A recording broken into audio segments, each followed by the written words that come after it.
الحمد لله رب العالمين، والصلاة والسلام على سيد المرسلين محمد وعلى آله وصحبه أجمعين. أما بعد، فأعوذ بالله من الشيطان الرجيم. بسم الله الرحمن الرحيم. وسارعوا إلى مغفرة من ربكم وجنة عرضها السماوات والأرض وأعدت للمتقين الذين ينفقون في السراء والضراء والكاظمين الغيظ والعافين عن الناس والله يحب المحسنين.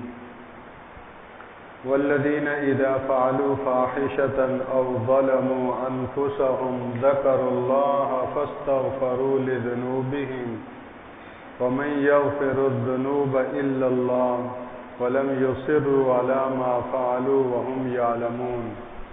أولئك جزاؤهم مغفرة من ربهم وجنات تجري من تحتها الأنهار خالدين فيها ونعم أجر العاملين. اللهم صل على سيدنا ومولانا محمد وعلى آل سيدنا ومولانا محمد وبارك وسلم.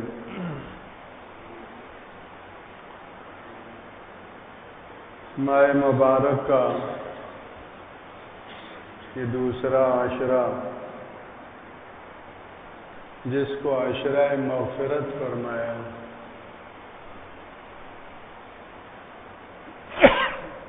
چل رہا ہے۔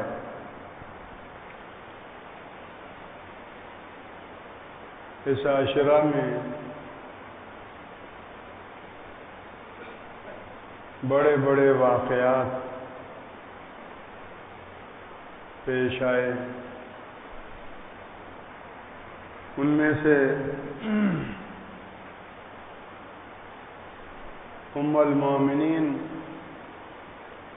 حضرت سیدہ خدیجۃ الکبریٰ رضی اللہ تعالی عنہا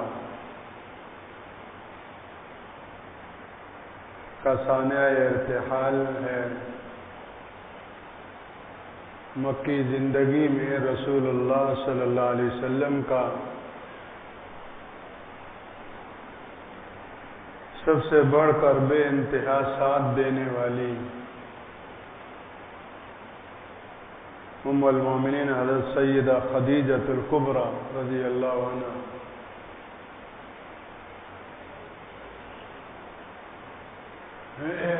وہ آپ کو داغ مفارقت دے گئی، اور 3 دن ہی گزرے تھے کہ آپ کے پاسبان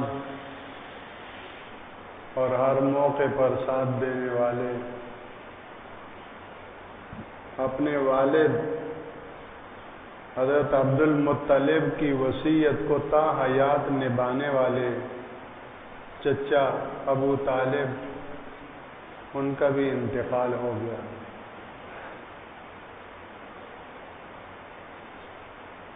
چنانچہ یہ غم اللہ کے رسول صلی اللہ علیہ وسلم کے لیے ایسا تھا، یکے بعد دیگرے، کہ آپ کی سیرت طیبہ میں اس کو عام الحزن، غم کا سال کہا گیا ہے۔ بڑوں پر غم بھی بڑے آتے ہیں، اور یہ غم اللہ ہی جانتا ہے ان کو کتنا اللہ کا مقرب بنا جاتے ہیں۔ اور عام طور پر بھی خوشی میں اللہ اتنا سمجھ میں نہیں آتا جتنا غم میں اللہ سمجھ میں آتا ہے، اور عام طور پر خوشیاں اللہ سے اتنا نہیں ملا سکتی جتنا غم اللہ سے ملا جاتے ہیں۔ جن کو غم اللہ کا قرب دلا دے، جن کو ان کے غم اللہ کا مقرب بنا دے، ان کے غموں پر 1000 خوشیاں قربان۔ تو بہت اونچا غم ہے جو اللہ کا مقرب اور محبوب بنا جائے۔ اللہ جل شانہ سے عافیت مانگنے کا حکم دیا گیا ہے کہ اللہ سے عافیت مانگو، لیکن اگر کبھی کوئی غم آ جائے، کوئی دکھ اور کوئی غم و اندوہ اور کوئی ایسا موقع، تو اللہ جل شانہ سے اسی غم کو اس کی رضا اور اس کے قرب کا ذریعہ بنانے کی دعا مانگنی چاہیے۔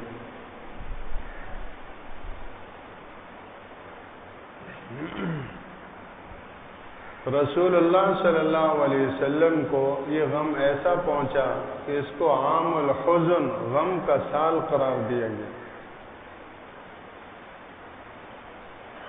کسی کو بیوی کے مرنے کا غم اور دکھ پہنچے تو وہ رسول اللہ کے اس غم کو یاد کر لے اور اللہ سے دعا مانگے کہ اللہ اس باوفا اہلیہ کے داغ مفارقت پر جو آپ کو غم ہوا اور اس غم پر جو آپ نے ان کو اپنا قرب اور اپنی رضا سے نوازا، اس کا کوئی ذرہ مجھے بھی نصیب فرما۔ کسی کو اولاد کا غم ہو اور اولاد میں سے کسی کا انتقال ہو، بچہ ہے بچی ہے، تو رسول اللہ صلی اللہ علیہ وسلم کو اپنی اولاد کے بھی دکھ اور غم دیکھنے پڑے، ان کے دکھوں کو یاد کر۔ کسی کو ماں باپ کی وفات کا غم اور دکھ ہو تو وہ رسول اللہ صلی اللہ علیہ وسلم کے اس غم اور دکھ کو بھی یاد کر لے کہ ماں باپ کا دکھ بھی آپ نے دیکھا، بیویوں کا آپ نے غم دیکھا، اولاد کا دکھ آپ نے دیکھا، ماں باپ کا دکھ آپ نے دیکھا، کون سا دکھ ہے جو آپ کو نہیں پہنچا؟ اسی طرح اس عاشرہ میں آپ کی عاشق زار اور بلند ترین مقام اور مرتبے کی حامل ام المومنین سیدہ عائشہ صدیقہ رضی اللہ تعالی عنہ، وہ بھی 17 رمضان میں اللہ کو پیاری ہوئی۔ 6 سال تک صدیقیت کے سائے میں رہی کہ اس کے بعد نکاح ہوا، مزید برآں 3 سال صدیقی گھرانے میں پھر رہنا ہوا۔ 9 سال کی عمر میں صدیقی گھرانے سے نبوت کے گھرانے میں آ گئی۔ جن کا آغاز ہی صدیقیت کے ماحول میں ہو، ان کی انتہا کہاں ہوگی؟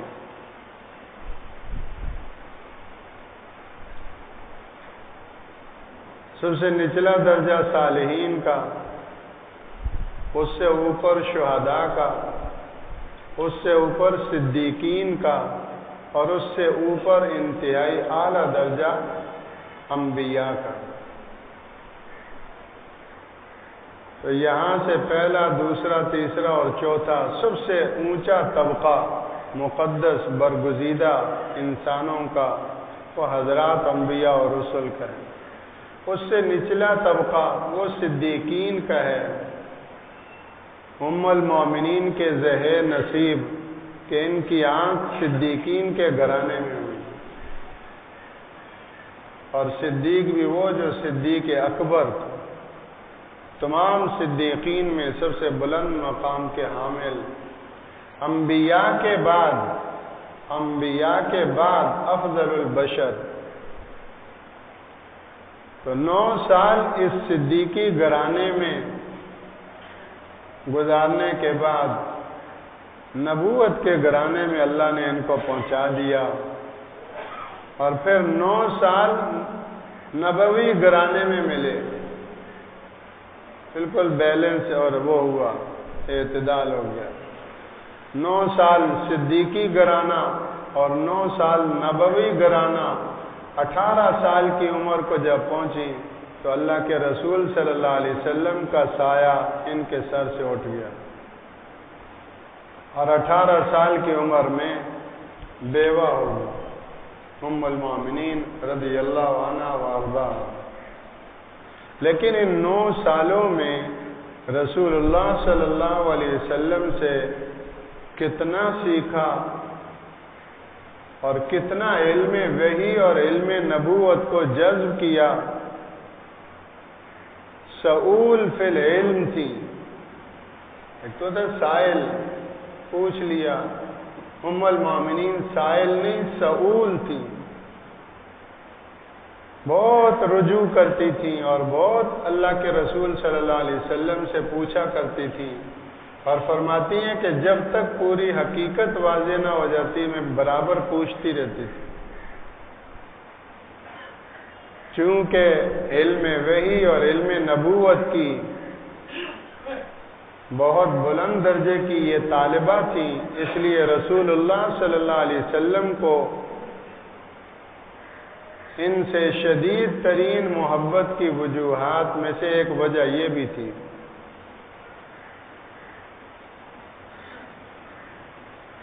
تو ان 9 سالوں میں اللہ اکبر نبوت کے زیر سایہ رہ کر علم کا وہ مقام حاصل کیا کہ تمام امہات المومنین میں علم میں سب سے آگے بڑھ گئی، اور 18 سال کی عمر میں جب بیوہ ہوئی، اللہ اکبر، زہد فی الدنیا،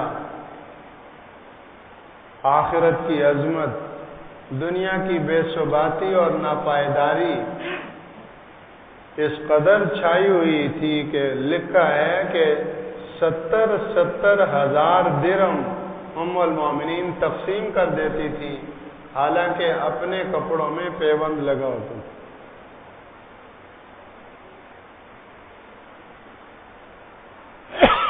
اپنے لیے سخی نہیں، دوسروں کے لیے سخی ہوتی تھی،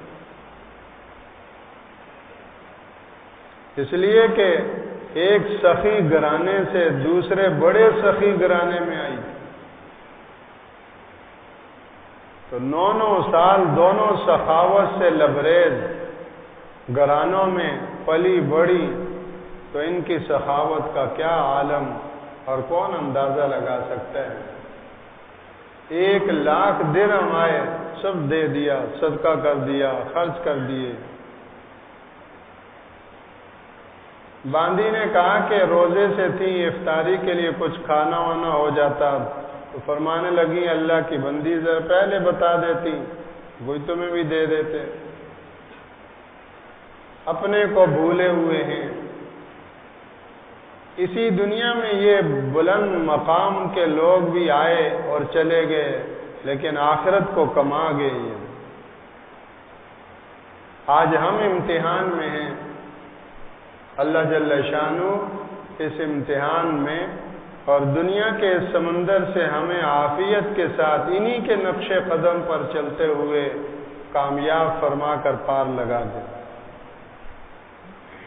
آخرت کو سامنے رکھ کر چلیں، اور یہاں یوں سمجھا جائے کہ جیسے کوئی آدمی دبئی گیا ہوا ہے، بینکاک اور سنگاپور اور کسی بھی جیسے کہتے ہیں اوورسیز کہیں بھی گیا ہوا ہے روٹی کمانے کے لیے، تو اپنا وطن وہ پاکستان کو ہی سمجھتا ہے، بھلے وہ دبئی کے کسی اعلیٰ ہوٹل میں کیوں نہ رہتا ہو، اس کی نظر اپنی وطن پر ہوتی ہے، وطن میں اس کا جو مکان ہے، جو گلی ہے، جو محلہ ہے، اس کی نظر وہی ہوتی ہے۔ تو پھر یہاں کیا کر رہے ہو؟ کہتے ہیں یہاں کمائی کے لیے آئے ہوئے ہیں، کمانے کے لیے آئے ہوئے ہیں۔ دل و دماغ میں یہ چیز بچی ہوئی ہے کہ یہاں کمانے کے لیے ہیں، اور جب کمانے کے لیے آئے ہوئے ہیں تو وہاں خرچ کرنے میں کنجوس رہتے ہیں۔ تو خرچ تو وہاں کرنا ہے جہاں وطن ہے، یہاں تو کمانے کے لیے آئے ہوئے ہیں، ضرورت پوری کرنی ہے بس، یہاں مزوں کے لیے نہیں ہے، محنت کے لیے۔ تو یہ ذہن اللہ ہمیں حقیقی وطن کے لیے نصیب فرما دے کہ یہاں تو ہم کمائی کے لیے ہیں، ضرورت کے بقدر خرچ، کھانا پینا اور مزے تو وہاں وطن میں ہیں۔ حضرت حکیم الامت تھانوی قدس اللہ سرہ نے ایک کتاب، چھوٹی سی کتاب ہے ضخامت کے اعتبار سے، اس کا نام ہی رکھا شوق وطن۔ آج اللہ معاف فرمائے ہمارے دلوں سے یہ بات ختم ہوتی جا رہی ہے، ہم اپنا وطن اسی کو سمجھتے ہیں، یہ ہمارا وطن نہیں، ہمارا وطن وہ ہے۔ سارعوا الی مغفرۃ من ربکم وجنۃ عرضها السماوات والارض اعدت للمتقین کتب علیکم الصیام کما کتب علی الذین من قبلکم لعلکم تتقون۔ یہ رمضان تمہیں وطن کا امیر ترین فرد بنانے کے لیے ہے کہ تم وہاں کی سائیکل نہیں جہازوں والے بنو۔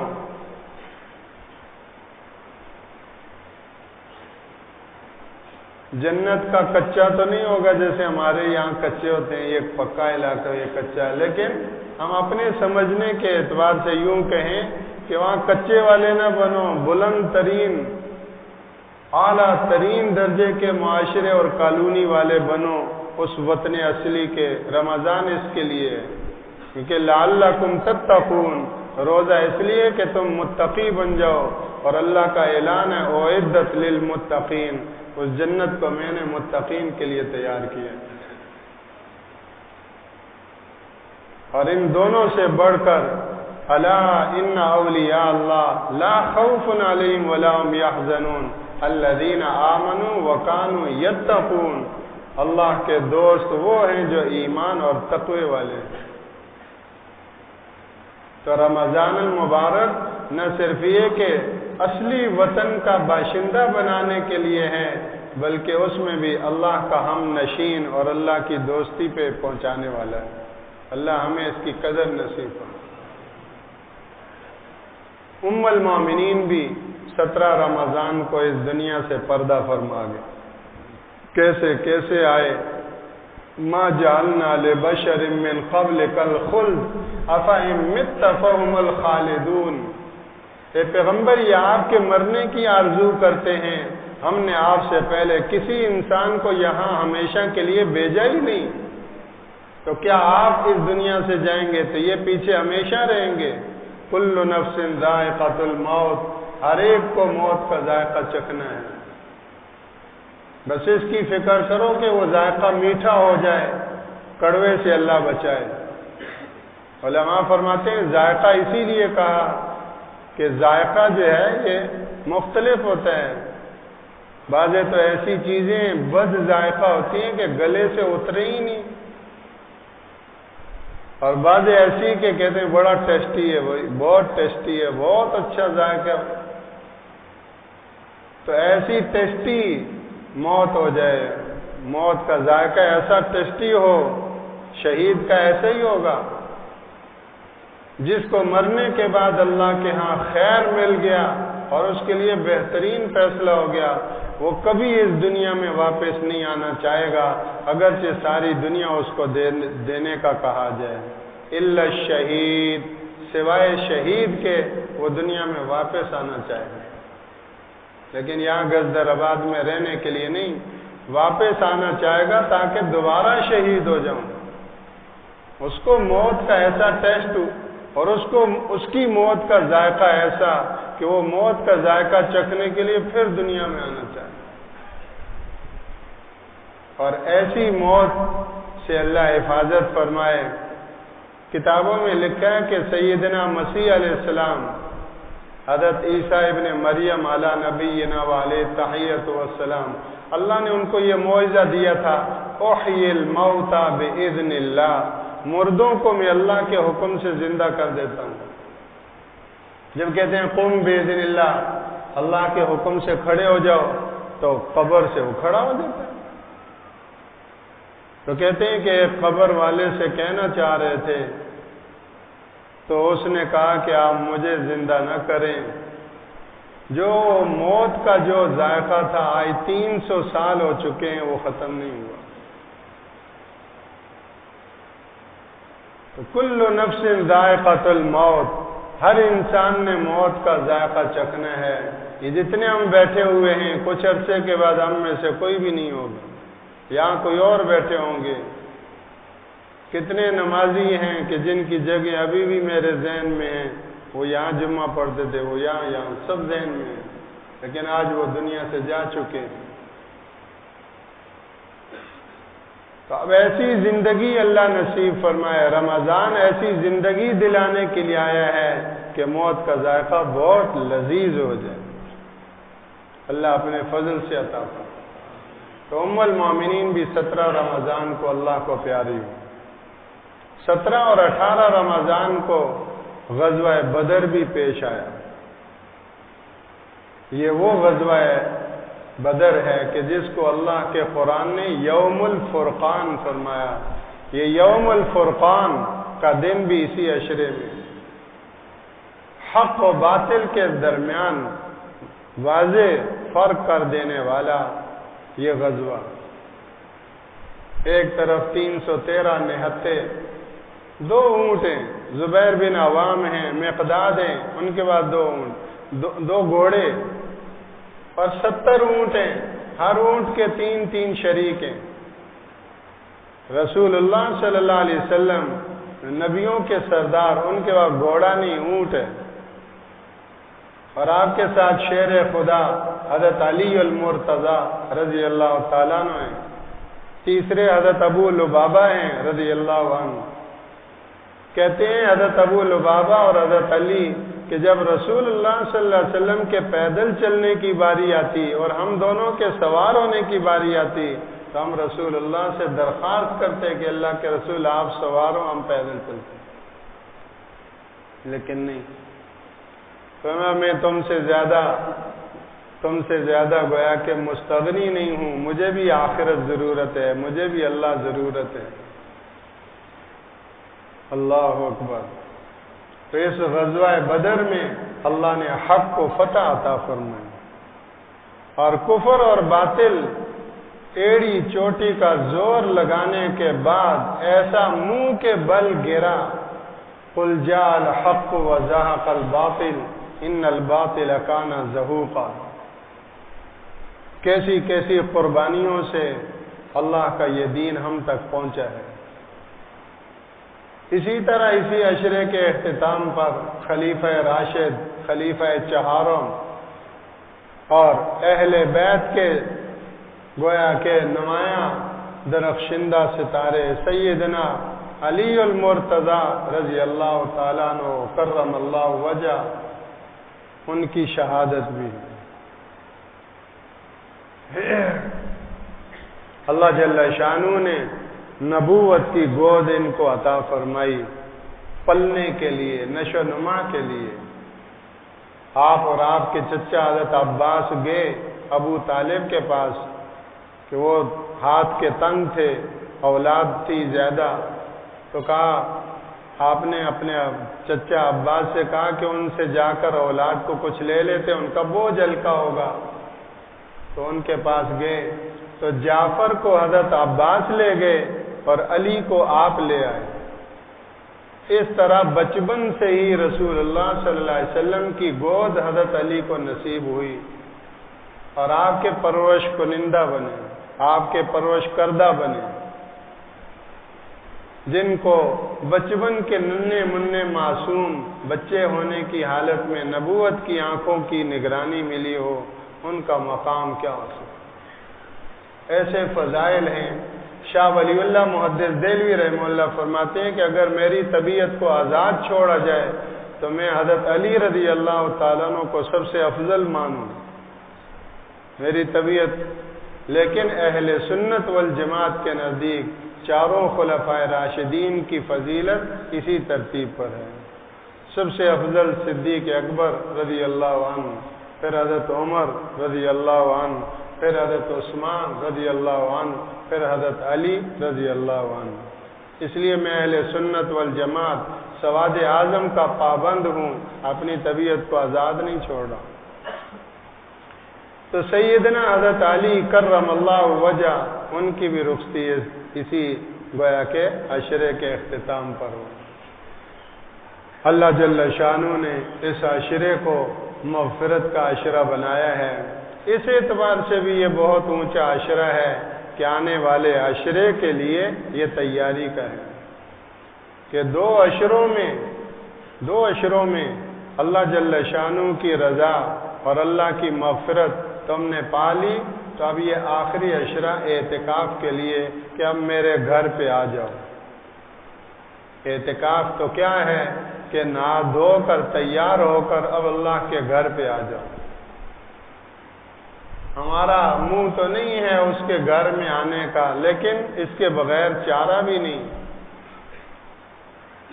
تو پہلے عشرے میں روزے کی توفیق ہوئی، دوسرے عشرے میں روزے کی توفیق ہوئی، اور رونے دھونے کا موقع ملا، ایک ایک روزے نے پاک کیا۔ اب اس قدوس جل جلالہ کی بارگاہ میں آ جاؤ اور یہاں بستر لگا لو، دن رات یہیں ہو جاؤ۔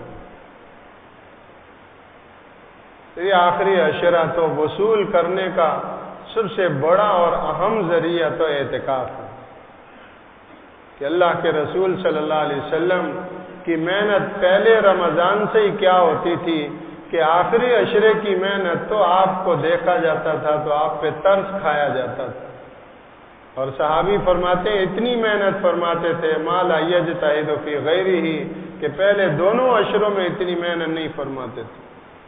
اس لیے ہمیں تیاری کرنی چاہیے اور اللہ سے اس کی توفیق مانگنی چاہیے، اور صحت اور عافیت اور اپنی صحت اور اپنے آرام سب کا خیال کرتے ہوئے باقی جو وقت بچے اس کو ضائع ہونے سے بچانا چاہیے۔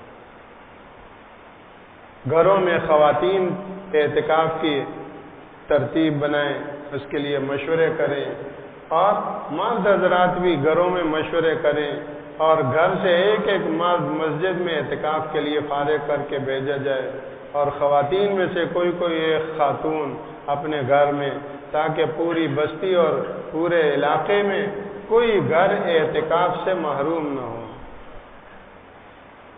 اگر کسی گھر میں ایک مرد نہیں ہو سکا اعتکاف تو خاتون ضرور ہو، اور اگر کسی گھر میں خاتون اعتکاف میں بیٹھ نہ سکی، کوئی ترتیب ایسی نہ بن سکی، تو مرد ضرور مسجد میں اعتکاف میں ہو۔